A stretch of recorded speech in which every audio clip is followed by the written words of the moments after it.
Buenas noches amigos, bienvenidos a otra emisión de Conversando con Cristina, un espacio de reflexión psicológica para los temas sociales que importan, generado por Universidad de la Familia, ahora sí. El escritor e historiador cubano Abel Sierra Madero escribió el libro El cuerpo nunca olvida, subtitulado Trabajo forzado, Hombre nuevo y memoria en Cuba. Ahí a la derecha de la pantalla pueden ver el libro. Y haciendo una reseña de lo que implica este libro, nos dice que la UMAP, Unidades Militares de Ayuda a la Producción agrícola en Cuba, fueron cientos de campos de trabajo forzado operados por el gobierno cubano entre 1965 y 1968. Bajo la fachada del servicio militar obligatorio, el régimen revolucionario de Cuba internó, capturó, apresó a miles de personas consideradas desviadas, entre comillas. ¿Desviadas de qué? De los ideales revolucionarios, incluyendo religiosos, homosexuales, intelectuales y jóvenes disidentes, con el fin de reeducarlos para transformarlos en el hombre nuevo. Hoy es mi privilegio recibir a una de las víctimas de estos campos de concentración cubanos, la UMAP. Su nombre es conocido como Johnny, pero es Johnny Villar. Muchas gracias por estar en este programa. Es un privilegio, mis respetos, tenerte aquí. Gracias a ti, Cristina. Tu memoria es el testimonio vivo de lo ocurrido. De modo que cuéntanos cuántos años tenías, cuándo te apresaron o si te comunicaron y cuáles fueron las razones que te dieron. Exactamente, ya estando en la UMAP, llevaba 2 meses, fue cuando cumplí los 23 años. Pero anteriormente, un año anterior al llamado mío, que fue el segundo, fue el primer llamado, que fue en noviembre 19. En ese primer llamado, ellos, como le decían en Cuba, recogían a la gente en cualquier lugar. Disculpa, estamos hablando de 1965 a 1966. Ahí está. 7 meses de diferencia, 8 meses de diferencia. Bien, ahí recogieron por todas partes, era para completar, para después salir en ecos de prensa, que estaban formando al hombre nuevo, ese hombre desviado, etc. Sí. Tengo derecho propio a decir, no sé qué hombre nuevo ellos querían formar, porque muchos de los que estábamos ahí, suponer de nuestro lugar de nacimiento, Cárdenas Matanzas, quienes no habían terminado el bachillerato, ya había terminado la escuela de comercio. Mío propio, yo había terminado el 2.º año de comercio ya, pero otros ya estaban en pasos universitarios. Las universidades de La Habana y parte de las villas, ellos hacían lo que llamaban limpieza. Recogían personas a todo tipo y moche, a todo momento, en todo lugar. Yo siempre reconozco y siempre estoy hablando de un muchacho que yo conocí en el segundo llamado, que hasta las 48 horas, que digo las 48 horas porque fue cuando nos entregaron los uniformes que íbamos a tener ya, que era uniforme de trabajo. Él estaba con una camisa que estaba en una clase universitaria y cuando salió quiso visitar el nuevo centro que había en La Habana, en El Vedado, que se llamaba Copelia. Y él fue a tomarse un helado. Y aquí él tenía una mancha y él decía, claro, en el momento que me llevaba la cuchara a la boca, me dieron un palmodazo en el hombro y me dijeron, para la guagua. Y ahí fue como él contaba cómo lo había sido recogido. Hubieron la edad militar en Cuba, según ellos decían, cuando la sacaron en el año 64, era para muchachos de los 17 a los 27 años. ¿Por qué 27 años? Sí. Porque fue cuando él puso la edad de registro para salir de Cuba. Sí. Si tenías menos de 15 años, si te ibas solo o con la familia, tenías salida. Pero después de 15 años no, porque ya entraba en la edad reglamentaria para comenzar el servicio militar.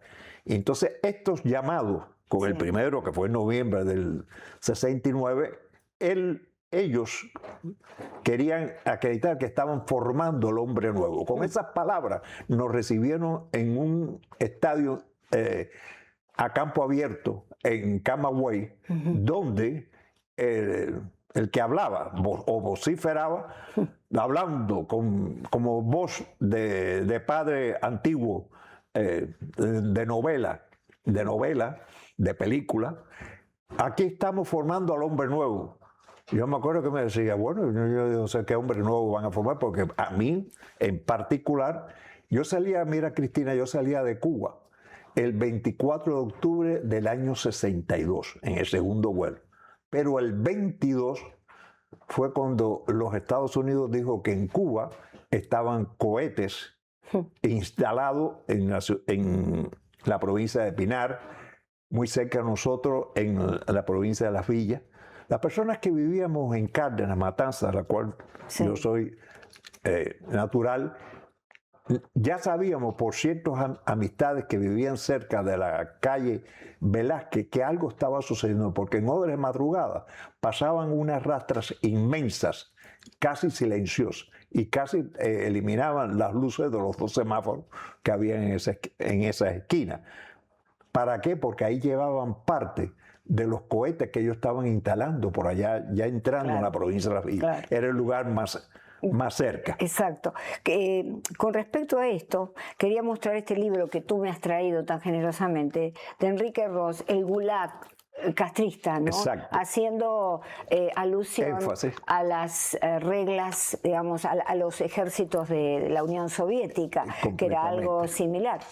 Y después quería comentarte esto del hombre nuevo. Tú sabes que Nietzsche, en Así hablaba Zaratustra, desarrolla el concepto del superhombre. Y el superhombre no es Superman, pero es un hombre, de acuerdo con su elaboración. Exacto, era el hombre capaz de ahuyentarse de la moral del rebaño, el pensar de manera independiente. Acá un poco ocurre algo a la inversa, siendo que también es muy debatible lo de Nietzsche, pero acá el hombre nuevo que fue presentado en un libro que se llamó El hombre nuevo, el Che Guevara, lo que pretendían, pareciera, tú me dirás, es apresar al hombre, involucrar al hombre dentro, no sacarlo de una moral, sino ingresarlo a la moral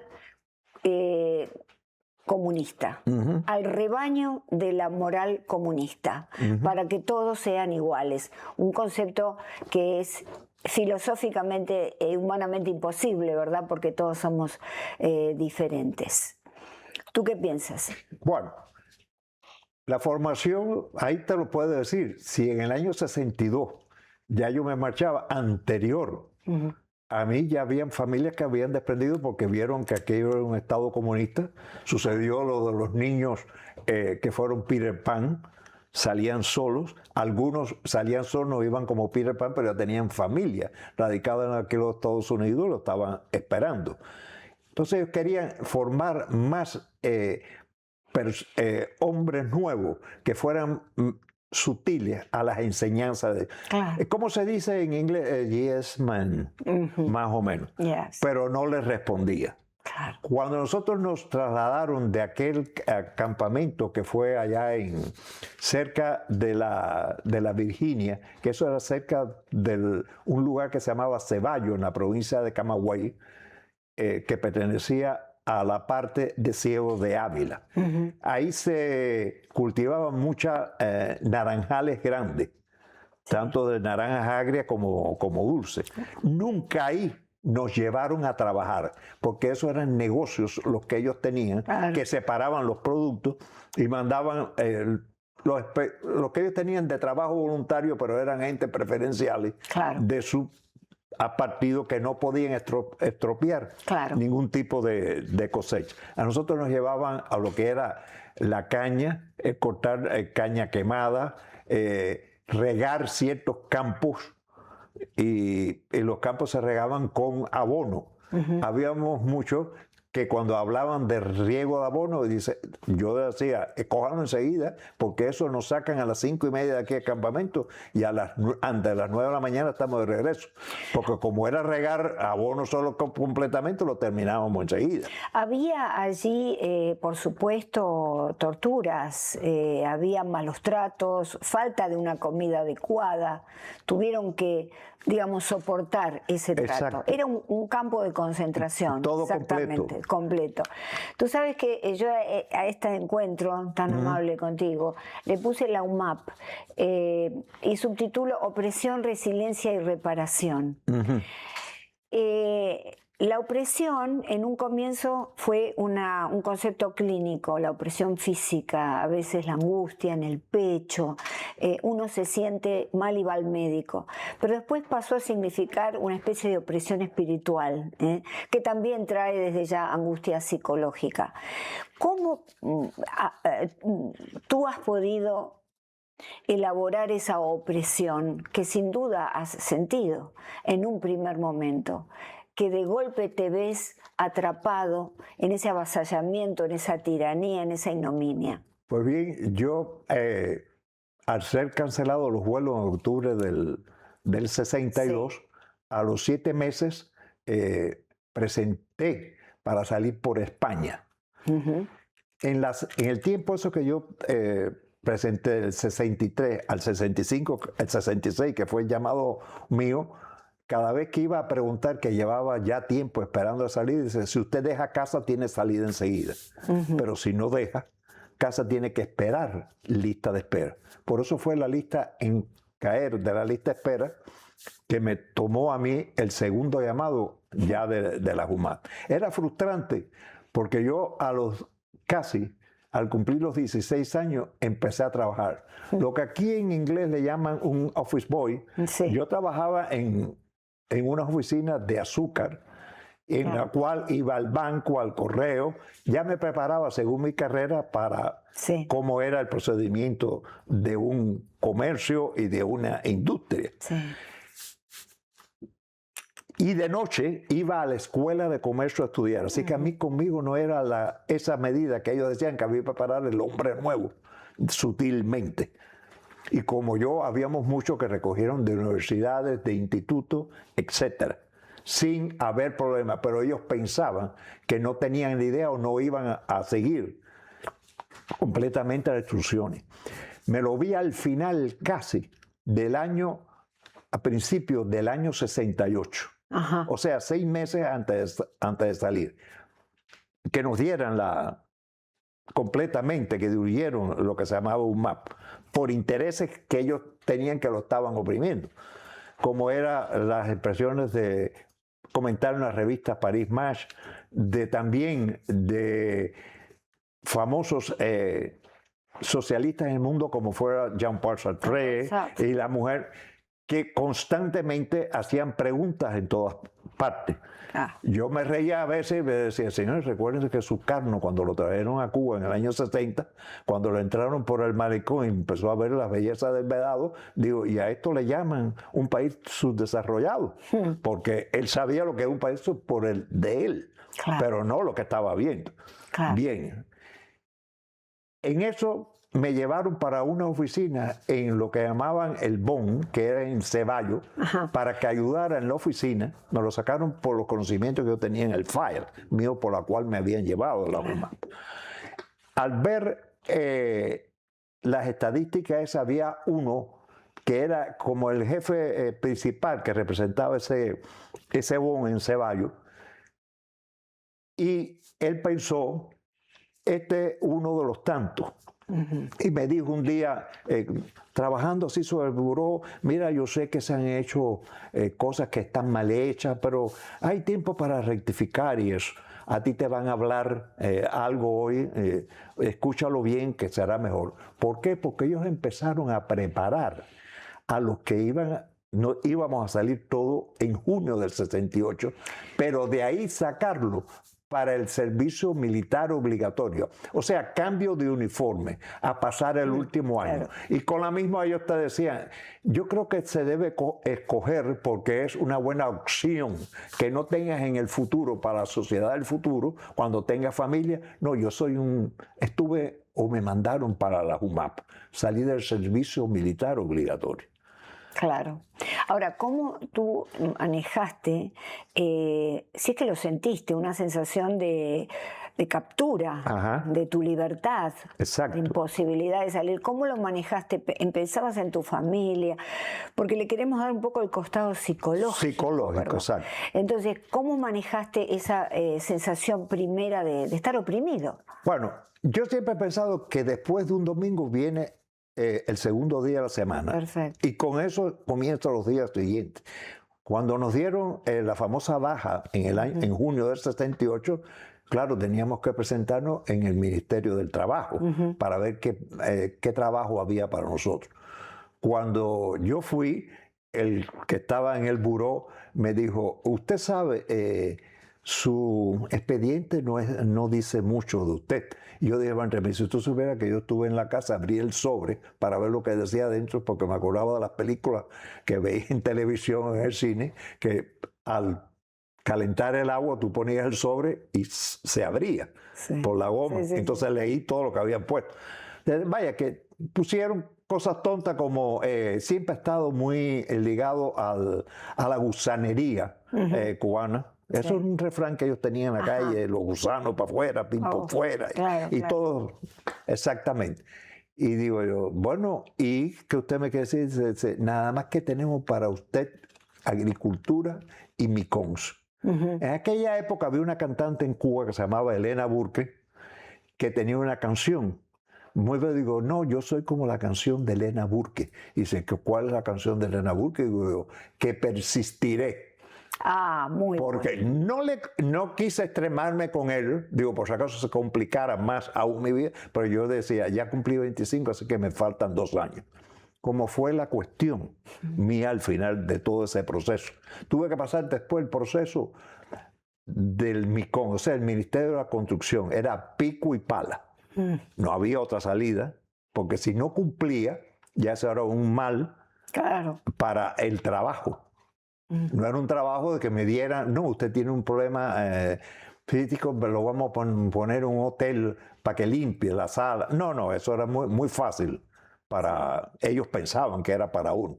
Pero para mí era bastante digno. Digo, construí mi vida, no la que ellos quisieron, sino la que yo quería formar y que se había frustrado.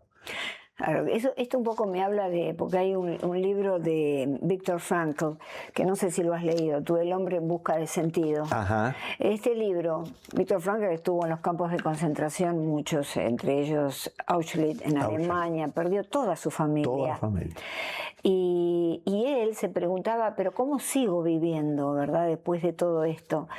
Y era psiquiatra, era neurólogo, un hombre muy formado, y entonces, por eso escribe El hombre en busca de sentido. ¿Qué sentido le doy cuando no tengo nada? Que estoy desnudo, porque lo estaban desnudos, Y entonces él se reúne con un grupo y descubren entre ellos que se cuidaban, que habían hecho una amistad, que los hacía vivir, pues ya no tenían familia.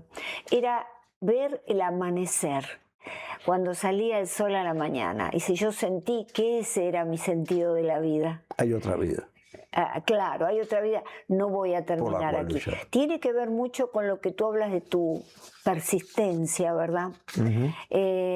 ¿Cuál fue el sentido de tu vida a partir de esa experiencia? Que yo iba a comenzar con un primer día de la semana.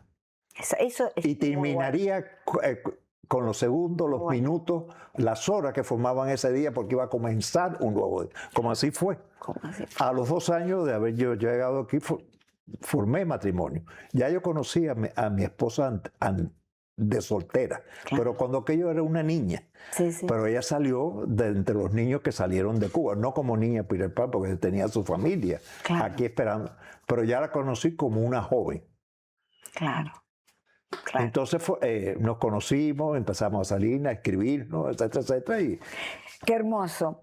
Ahora, otros compañeros tuyos, quizás has tenido compañeros allí, sí, ¿cómo no? No tenían la fuerza, porque tú tienes un motor, hay gente que nace con motores encendidos y hay otros que no. Entonces, ¿has visto algunos casos en los que se han deprimido? Bueno, eso lo vimos interiormente dentro de la formación de la UMAP. A veces venían y te decían, le di filo completo al machete. Y yo le decía, ¿y qué tú me quieres decir? Dice que cuando estemos hoy en el campo, que nos van a mandar al campo, el campo ese está cerca del hospital. Así que si tú puedes, te traslada de surco en surco y cuando yo te diga, más o menos tú me das un golpe en la mano, entonces al cortarse el tendón, yo digo que fue yo coger la caña sin querer. Claro. Digo, yo no me presto para eso porque yo quiero seguir en las próximas épocas como yo me siento y quiero ser todo completamente natural. Dice, me acuerdo que me dijo, qué grande es tu mundo. Digo yo, grandemente. Ese muchacho tenía un problema en un ojo completo. Y me acuerdo, la visión. Y me acuerdo que en los principios a él lo llevaron a la junta médica, que es la que se dedicaba a chequear los casos que habían personas enfermas para darle su baja. Mira, Cristina, lo vinieron a citar 2 meses antes que nos dieran la absolución completa del UMAP. ¿Por qué? Porque sabrá Dios los archivos, como ellos pusieron, como ya ellos tenían la preparación, se presentó para darle baja por problemas de salud, entonces aparecía el caso de que le habían dado baja, no en el grupo que íbamos a salir, sino porque le faltaba un poco de visualización a lo que no fue más allá. Tú sabes que hay un libro que se llama, muy parecido a esto de Abel Sierra, el primer escritor, que se llama El cuerpo, es un gran psicólogo, neuropsicólogo, el cuerpo lleva la cuenta. Cerebro y mente en la superación del trauma. Digamos, en este libro lo que se habla es que cuando pasa una experiencia de este tipo, que él ha estudiado mucho, inmediatamente se somatiza en el cuerpo y la persona se puede enfermar, contraer una enfermedad crónica o algo grave que lo lleve a la muerte. ¿Has somatizado tu cuerpo? ¿Dio cuenta a través de alguna afección física de ese tiempo? ¿O has conocido? Cuando hablamos, a veces puede ser que Dios salga. No. Y es tratando de ver lo que nosotros pasamos en aquella época y diciendo a la persona más o menos hay que tener cierta calma, cierta forma de ver los puntos de vista en la vida. No es fácil. No, porque aparte es inconsciente. Mire, nosotros conocimos a un muchacho que llegó igual que nosotros, allá en el año 66. Aquel muchacho se derrumbaba todo completamente. Entonces, para llevarlo al campo, lo llevaban como aguatero, para que repartiera agua en todo lo demás. Pero él decía que no podía levantarse. Tanto molestó con su actitud, el sargento que llevaba esa parte del batallón, lo mandaron al hospital. A las 2 semanas nosotros supimos que él había fallecido en el hospital porque tenía leucemia. O sea, cuando se lo llevaron ya tenía la enfermedad. Pero bueno, pero a veces se disparan ese tipo de cánceres. Ese cáncer, exactamente. Ante eventos traumatizantes, impactantes de golpe. Ajá. Ellos querían desmoralizar al hombre. Claro. De una forma, entonces tratándole, como que entiendo yo, con un micrófono, desde abajo, le digo, vamos a formarlo como hombre nuevo. Y yo decía, no sé qué hombre nuevo te vas a formar tú si tú, por cierto, te comes las uñas de los pies completamente parado. Claro. Se desarrolla así. Es una moral, porque la moral significa costumbres, un modelo de costumbres. Entonces, la moral de esta gente era un modelo de costumbres comunista, ¿no? Entonces, y usando a los torturadores como la mediocridad baja, aquella mediocridad que tú veías que no habían llegado ni a un segundo grado. Claro, claro. No podía tener ningún tipo de conversación. Ellos querían de alguna manera copiar, y de hecho lo lograron, el Gulag soviético, ¿no? Ajá. De nuevo voy a mostrar este libro de Enrique Ross, acerca... Nos favorecimos tú me lo has mucho traído, los sí. El Gulag confinados con el libro. castrista. Es decir, que visitaron allí, digamos, visitaron la Unión Soviética de aquellos momentos y quisieron copiar ese modelo, y de hecho lo hicieron, ¿verdad? Todo completo. Completo. Hasta los 2 años que no pudieron más, ya como dije al principio de nuestra conversación, fueron que ya ellos querían otras complementaciones con su gobierno, pero no podían tener la Claro. falta de esto porque los que lo apoyaban en cierta parte de Europa, Claro. etcétera, no rasgaba bien. Claro, claro. Sí. Hay un eslogan en Never Forget, nunca Ajá. olvides. Nunca olvides. Ujú. Y eso se ha transformado en un grito de guerra, ¿no? Para justamente recordar a las víctimas, no olvidarlas nunca. ¿Tú te has montado a ese grito de guerra o has preferido, en una especie de decisión estoica, olvidarlo, continuar tu vida hacia la reparación? No, porque yo quería realizar lo que era mi medio para llegar a los puntos que yo tenía en la vida. Cuando yo salí de Cuba en el año 62, yo sabía ya que yo tenía que comenzar un nuevo idioma, una nueva nación, etc. Cuando llegué ya con 9 años de retraso. Ya había perdido mucha parte de joven, y Claro. lo cual significa que es más fácil aprender un nuevo idioma, Claro. te dan entrada en otros lugares con menos edad, Claro. etcétera, etcétera. Claro. Pero ahí era formar todo como un empuje, como un burbón, todo, pero siempre pensando, por esto he luchado. Exactamente. Ujú. Claro. Es decir, que esa fue tu reparación, Ajá. porque es el último estadio que uno puede llevar después de semejante historia. Pero siempre, ¿verdad? siempre recordé, y cuando se formó aquí formamos el grupo que formó el señor Francisco García Martínez, Desconfinados del UMAP. Ajá.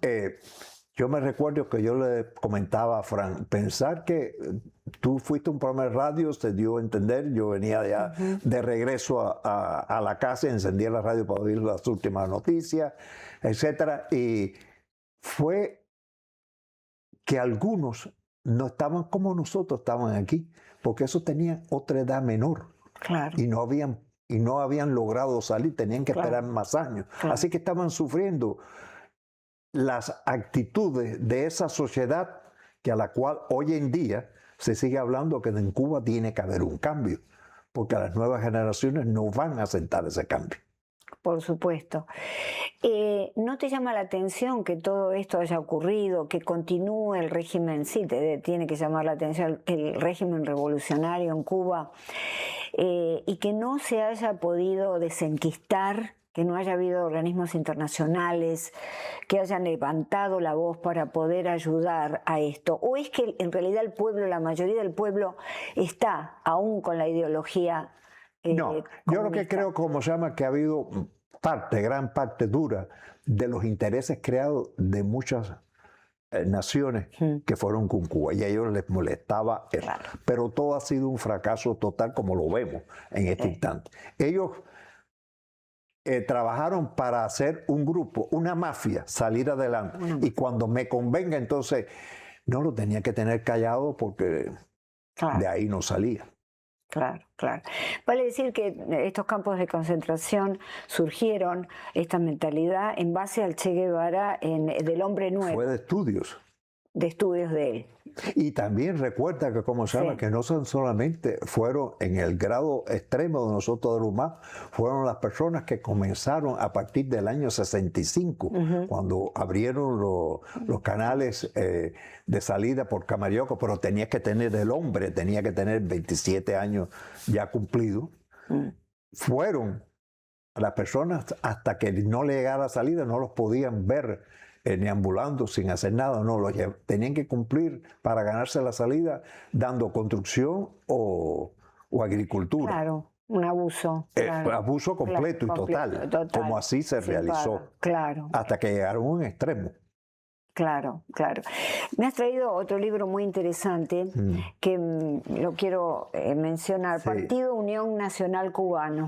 Yo te lo he traído. Doctor Ramón Leocadio Bonachea, fue el Bonachea. autor principal. En paz descanse su alma, él falleció. Sí.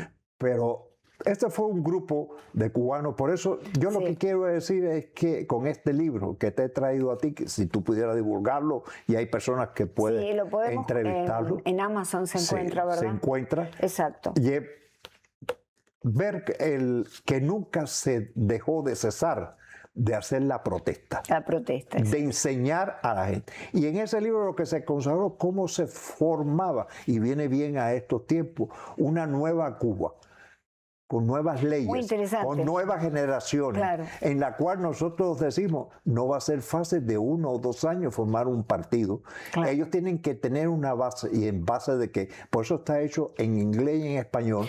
Este es el grupo en donde se encuentra Johnny. Arriba a la derecha, el penúltimo, ahí mismo. Arriba a la derecha, ¿verdad? Tengo una buena persona, perdona que te interrumpa, tengo una buena persona al lado que ya estamos celebrando este año sus 99 años, pero que siempre él hace... 99 los va a cumplir. Qué bueno. ¿Cómo se llama? Señor Melquiades Torres. Melquiades Torres. Tenemos una figura que yo siempre recordaré, ya no está con nosotros, de buena memoria, que se llama Eli César, el segundo después del profesor Ricardo Bonachea, que fue brigadista de Playa de Girón. ¿Este?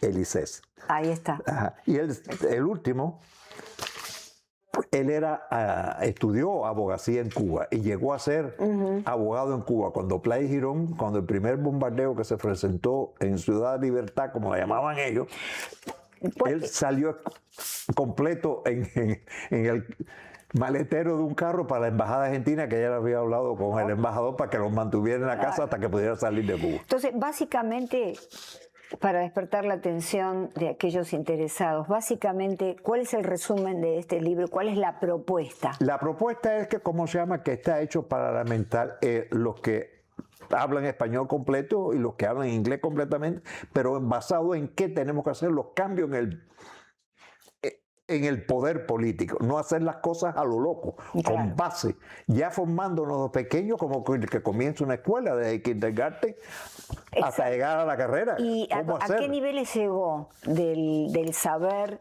de la intelectualidad y de la política para poder aplicar esta propuesta? Esa es una primera parte. Lo que pasa es que recuerda que el profesor falleció, Leocadio Bonachea. Y dejaron de reunirse. Dejaron de reunirse. No, algunos nos hemos mantenido, otros ya han fallecido, como te expliqué al principio, pero es dejar de saber que con lo que hemos presentado, el que le interese formar un gobierno en Cuba sabe qué pasos puede seguir, que sería para mejoría de su país de nacimiento, en la cual yo creo que esta nación es la que nos debe dar el gran apoyo para dar los próximos completos. Sin duda. No de locuras. Nunca de locura. De república, como ellos la catalogaron siempre, y teníamos que oírlo a diario en radio y televisión, un país mediatizado. ¿Quién tenía esa república? Que ellos no, lo que ustedes formaron fue un estiércol completo en la calle. Claro. Bueno, para beneficio propio, evidentemente. Lo que tú mencionaste era un grupo mafioso, sin duda, y lo sigue siendo, claro. De modo que, fíjate lo que dijo Víctor Frankl. Dijo, cuando ya no podemos cambiar una situación dada, la vida nos desafía a cambiarnos a nosotros mismos. ¿Has cambiado? No, un antes y un después de estas... lo que he crecido más. Y en esa parte de apoyo a personas que se sientan con una inestabilidad, una falta de por qué luchar, hay muchos puntos a diario. Claro. El sol no amanece para todos. Recuerdo que hay personas que no quieren ver las partes, nada más que quieren ver los rayos solares. Pero Claro, sí, el largo túnel hacia el sol, ¿no? hacia el sol, hacia No llegar. todos quieren transitarlo con energía positiva. Voy a salir lo que tú has dicho, ¿verdad? Ni no tomarlo tampoco como un medio de escape para sacarle filo a esa historia. Claro. Ah, no, este está luchando a lo mejor para que ya sabe ya que Al Pacino hasta quiere hacer una película y es el tipo perfecto para yo le voy a pagar para que haga. No. No claro, es eso, claro. Por favor. Ni lo llevó tampoco el señor Enrique Rosso a crear más fama. Después de ese libro, Enrique Rosso editó otros libros. Sí. Después de Lugar Planeta con otros puntos. Entre ellos dejó uno pendiente mucho que él quería realizar sobre la mujer cubana. Bueno, es un punto buenísimo. Ajá. ¿Qué quisieras dejar como mensaje? Decir algo respecto de aquella época oscura, de aquella institucionalización, de la opresión que no has dicho. Nunca olvidar. Yo sé que a veces la pena de una pérdida de un familiar en la familia a veces choca con la persona, pero la vida continúa. La vida no siempre es fácil. Hay que renovar ciertos pasos que tú das en la vida. Claro. Y convencerte de que ese paso no fue tu culpa. Exacto. Fueron de otro. Pero es parte tuya hacerlo mejor en el futuro y dejar el mensaje a los demás. Yo tengo un hijo y veo que el hijo, las pocas veces que le he dicho vamos aquí a algo de Cuba, hay pocos cubanos que no logran que un hijo, una hija los acompañe, etc. Claro. El mío me acompaña. Bueno, es que tienes una positividad y una fuerza para salir adelante muy importante. Y eres un ejemplo. Por eso todo esto último lo vamos a transformar en un short para que la gente lo tome como ejemplo. Aquellos que están pasando por situaciones difíciles en sus países con su política, ¿verdad? Si entrara aquí Johnny Villar con aquella edad, cuando las UMAP comenzaron, para mí. Capturaron comenzaron. ¿Qué le dirías ahora, con toda tu experiencia, a ese muchacho de la UMAP? Primeramente yo creo que sería una conversación de sentarse de ser humano a ser humano. Perfecto. Yo no iba a estar averiguando si ese ser humano en los tiempos actuales le gustó algo de la droga, se ha enraizado o ha cogido la salida como una salida de una respuesta bíblica. La Biblia no se debe tomar como un Génesis, pero no tampoco como finalizar con un Apocalipsis. Muy bueno. Penétralo, estúdialo. No fue fácil. Se han olvidado muchas cosas, pero las grandes faltas sí se sacan a diario. Sí. Es igual que la familia de uno. A lo mejor hay alguien que es un avergonzado o una avergonzada, pero tú no eres eso. Tú formas parte de esa familia porque formas parte de este mundo. Muy bueno. Ha sido un placer muy grande tenerte por tu placer es mío, que yo he llevado y cualquier pregunta que cualquiera, ahí yo te dejo mi libro y te dejo mi teléfono. Porque el que quiera saber en este mismo. Yo te pongo el nuevo teléfono que tenemos adentro. Sí. Para el que quiera, con gusto, con placer. 786-208-4668. Repito. Aquí a esta cámara, por favor. 786-208-4668.